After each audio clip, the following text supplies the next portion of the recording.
Assalamualaikum warahmatullahi wabarakatuh. Pada kesempatan kali ini, kami dari kelompok 4 akan mempresentasikan tentang Badan Usaha Asing. Badan Usaha Asing ialah perusahaan milik asing yang beroperasi di wilayah Indonesia atau dalam negeri.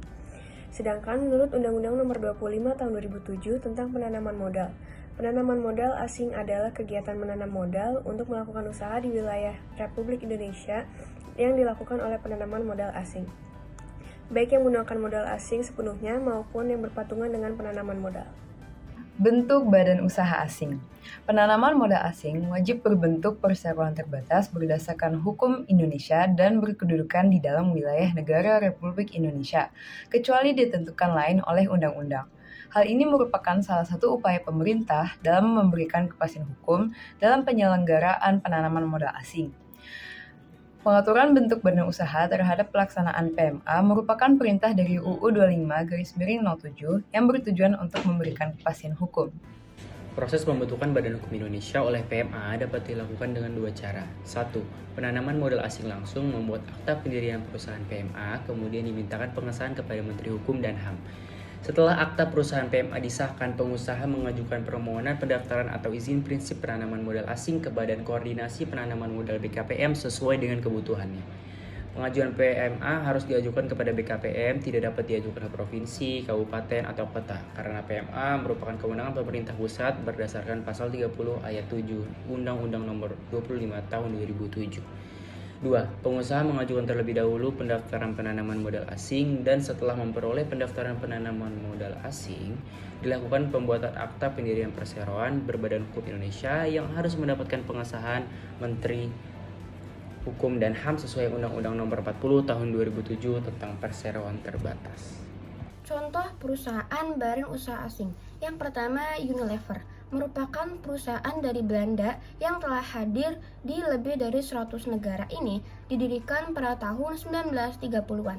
Yang kedua, HM Sampurna didirikan oleh seorang imigran Indonesia-Cina pada tahun 1913. Ini 97% sahamnya dikuasai oleh Philip Morris International.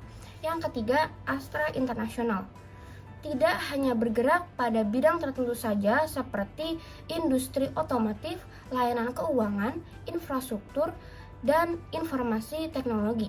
Yang keempat, Google. Kantor pusat Google di Asia berada di Singapura namun memiliki kantor cabang di Kebayoran Baru, Jakarta.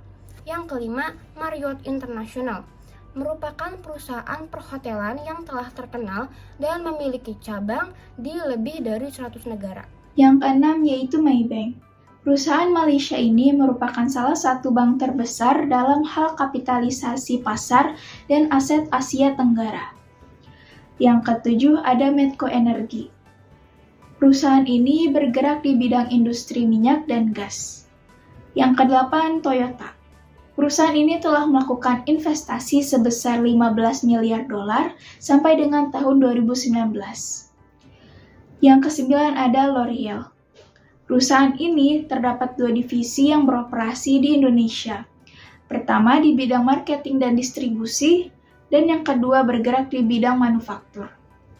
Lalu yang ke-10 yaitu ExxonMobil. Perusahaan multinasional Amerika yang telah berdiri di Indonesia lebih dari 100 tahun bergerak di industri minyak dan gas. Yang akan dibahas selanjutnya adalah peran. Yang pertama adalah menyerap tenaga kerja. Salah satu hal yang masih menjadi permasalahan kelas hingga saat ini adalah pengangguran.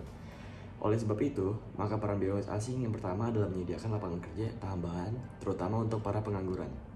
Kedua, pajak dari sektor BUMN asing berkontribusi dalam pembangunan.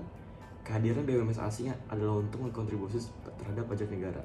Pajak inilah yang nantinya akan digunakan dalam pembangunan sebagai infrastruktur negara yang dibutuhkan. Ketiga, menyediakan barang dan jasa yang dibutuhkan masyarakat. Kehadiran BUMN asing dapat memberikan manfaat bagi masyarakat, yakni mampu menyediakan barang atau jasa kebutuhan masyarakat yang tidak dapat disediakan oleh BUMN. Keempat, pemerataan pendapatan. Kehadiran BUMN asing juga memberikan keuntungan dan berperan bagi pemerataan perekonomian, sebab masyarakat dapat memperoleh pendapatan dari sektor ini sehingga tidak akan terjadi kesenjangan sosial selama ini nampak. Kelima dan terakhir, peningkatan produksi nasional. Peran BUMN asing yang terakhir adalah untuk membantu negara dalam meningkatkan produksi nasional. Dengan adanya peningkatan tersebut, maka tentu kegiatan impor dan akan suatu produk dapat ditekan, sehingga produk-produk lokal akan dapat berjaya dan juga nantinya akan memberikan kontribusi dengan cara ekspor produk nasional yang berkualitas tinggi ke luar negeri. Sekian presentasi dari kelompok badan usaha asing. Terima kasih telah mendengarkan presentasi kami. Wassalamualaikum warahmatullahi wabarakatuh.